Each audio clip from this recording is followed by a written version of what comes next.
আসসালামু আলাইকুম। সম্পাদ্যর খ বিভাগ থেকে 100% কমন আসতে হলে যে প্রশ্নটার বিকল্প আসলে নাই, সেটা হচ্ছে 16 সেন্টিমিটার পরিসীমা বিশিষ্ট বর্গ অঙ্কন করো। এখানে এখানে রম্বস অঙ্কন করতে বলতে পারে, বর্গ অঙ্কন করতে বলতে পারে। এই বর্গ আর রম্বস এই ক নাম্বার বা সংক্ষিপ্তের জন্য এটা খুব ইম্পর্টেন্ট। কয়েকটা ইম্পর্টেন্ট, যেমন বর্গ, রম্বস আর একটা হচ্ছে ত্রিভুজ। এই তিনটা বিষয় অঙ্কন করা হচ্ছে ক নাম্বারের জন্য ইম্পর্টেন্ট। এখন এই জায়গা প্রশ্নটা আছে যে 16 সেন্টিমিটার পরিসীমা বিশিষ্ট, পরিসীমা যদি দেওয়া থাকে এটা কি অঙ্কন করতে হবে বর্গ। এইগুলো ভুল করে, যার কারণে আমি বলতেছি যে 3 ভাগ করে। বর্গ কয় বাহু? 4 বাহু, তাহলে 4 দিয়ে ভাগ করবো। সিম্পল জিনিস, পরিসীমা মানে 4 বাহুর যোগফল আছে, তাই 4 দিয়ে ভাগ করবো। এখন কথা হচ্ছে, যদি 16 সেন্টিমিটার পরিসীমা বিশিষ্ট এই সমবাহু ত্রিভুজ অঙ্কন করতে বলতে, তাহলে 3 দিয়ে ভাগ করতাম। এখন কথা হচ্ছে এটা 2 ভাগে করা যায়। সেটা হচ্ছে, মনে করলাম পরীক্ষার হলে দেখতেছি আমি 1 নম্বর প্রশ্ন, এখানে পরিসীমা কত? পরিসীমা এস ধরলাম বা পি ধরলাম। পরিসীমা এস সমান 16 দেওয়া। এই যে 16, আমি 16 সেন্টিমিটার স্কেলটা নিয়ে এর উপরে 16 লিখে দিলাম। আচ্ছা, এখন এই 16কে যদি এই 16 পরিসীমা 16, অতএব 1 বাহু, এই যে এইভাবে লিখতে পারি 1 বাহু। এটা 2 ভাবে লেখা যায়, যে 16/4, তাহলে 4 থেকে 16, তার মানে 4 সেন্টিমিটার। কয় সেন্টিমিটার? 4। তার মানে এস সমান এই যে 4 সেন্টিমিটার, এটা লিখে নিলাম। আর একটা ভাবে করা যায়, আমার মনে হয় এইভাবে করলেই বেটার হবে, সবগুলোতেই কাজে লাগবে। সেটা হচ্ছে 16 সেন্টিমিটার পরিসীমা দেওয়া না, পরিসীমা পরিসীমা এস বা পি ধরলাম, এটা 16। আচ্ছা, এটা যেহেতু বর্গের পরিসীমা, তাই এটাকে 4 ভাগ করা লাগবে।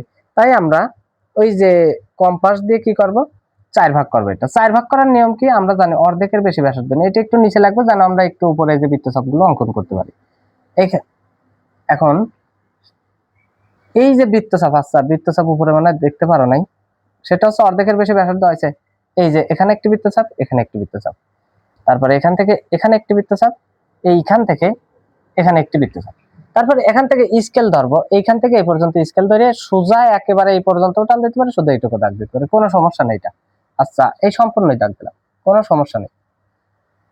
এটা অর্ধেক হলো, কিন্তু 4 ভাগ তো হয়নি। 4 ভাগ করতে হলে কি, এই যে অর্ধেক হলো, এই অর্ধেককে আরেকবার অর্ধেক করবো।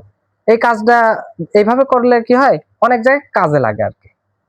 এইটার অর্ধেক করার নিয়ম আবার অর্ধেকের বেশি ব্যাসার্ধ। অর্ধেকের বেশি ব্যাসার্ধ যে হয়েছে মানে এই পাশে বৃত্তচাপ, এই পাশে বৃত্তচাপ, আবার এখান থেকে এখানে বৃত্তচাপ, এখানে বৃত্তচাপ, এই দুইটা আবার যোগ করে দেবো। ফুল ওই যে বললাম, ফুলও যোগ করতে পারি, আবার শুধু এইটুকু। তার মানে এইটা হচ্ছে 1/4, 1/4 পি। এটা পি কে 4 ভাগ করছি না, 1/4 পি, অথবা p/4 এটা লিখতে পারি, কোনো সমস্যা নাই। যে এইরকম যে p/4 এভাবে লিখতে পারি। লিখলাম। এটা কি করবে এখন? বর্গ। একটা জিনিস মনে রাখবা, সেটা হচ্ছে বর্গ অঙ্কন করতে গেলে 90 ডিগ্রি কোণ লাগবে। বর্গ অঙ্কনের কোনো নির্দিষ্ট কোণ দেওয়া থাকবে না। তবে যদি রম্বস অঙ্কন করতে বলে, সিস্টেম একই, পরিসীমা দেওয়া থাকলে 4 ভাগ করতে হবে। আর যদি 1 বাহুই দেওয়া থাকে, সে বর্গ আঁকি বা রম্বস আঁকি, তাহলে তো 4 ভাগ করার দরকার নেই। 1 বাহু মানে 1 বাহু তো আছেই। তবে বর্গ অঙ্কন করতে বলে কোনো কোণ থাকবে না। তবে রম্বস অঙ্কন যদি করতে বলে, তাহলে নির্দিষ্ট 100% একটি কোণ দেওয়া থাকবেই। তো এখন এই যে বৃত্তচাপ, এগুলো আচ্ছা মুছলাম না, আমি এখানেই করি। যে কোনো একটি কি নেব? রশ্মি। আচ্ছা, যে কোনো রশ্মি কি? বিএফ।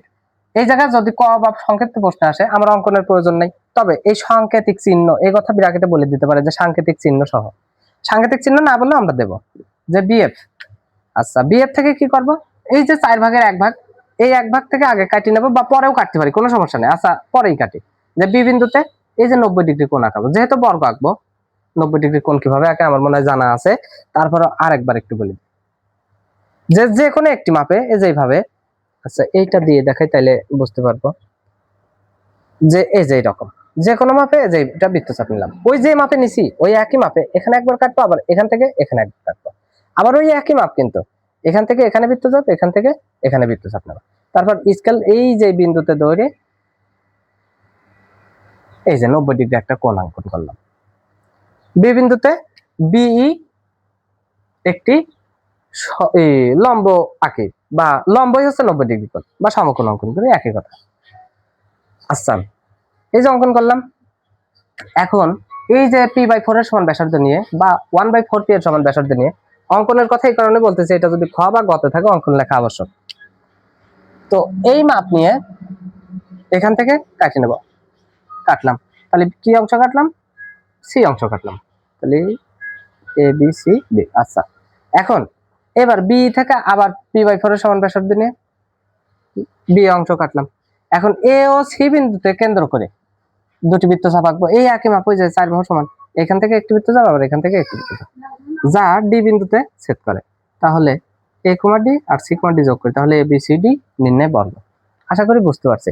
বর্গ খুবই সিম্পল জিনিস, শুধুমাত্র এই জায়গায় 4 ভাগ করার নিয়ম এবং পরিসীমা দেওয়া থাকলে এই 4 ভাগ করবো, পরিসীমা না থাকলে কিন্তু 4 ভাগ করার কোনো প্রয়োজন নেই। আর বঙ্করোগ অঙ্কন করতে গেলে 100% এটাই মাথায় রাখবা যে 90 ডিগ্রি কোণের প্রয়োজন, 90 ডিগ্রি আঁকাতেই হবে।